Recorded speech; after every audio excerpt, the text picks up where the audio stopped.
চলো আজ তোমাদের ভবা পাগলার মন্দির দর্শন করাবো। পুরো সবুজে ভরা, অনেক কিছু দেখার আছে, পরে তোমাদের দেখাবো। আর মন্দিরের ওপরে এই দেখো আমাদের বাবা মহেশ্বর নটরাজ রূপে বিরাজ করছেন। এখানে বট আর তাল গাছ একসঙ্গে আছে, সেগুলো তোমাদের দেখাবো পরে। এখন মন্দিরটা একটু দেখিয়ে নিই। ভবা পাগলার আদেশ, এখানে কোনো পশু বলি হয় না। চলো এবার মন্দিরের ভিতরে প্রবেশ করি। মন্দিরের ভিতরে পুরো ভবা পাগলার ছবি আর ভবা পাগলার যে ব্যবহৃত জিনিস অতি যত্ন সহকারে এখানে শোকেসে রাখা আছে। উনি সুতো দিয়ে অনেক সুন্দর সুন্দর এঁকেছেন, সেইগুলো খুব যত্ন সহকারে রাখা আছে।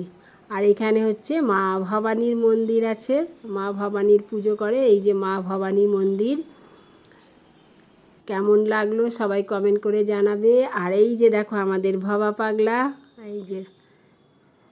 জয় গুরু, সবাইকে ভালো রেখো।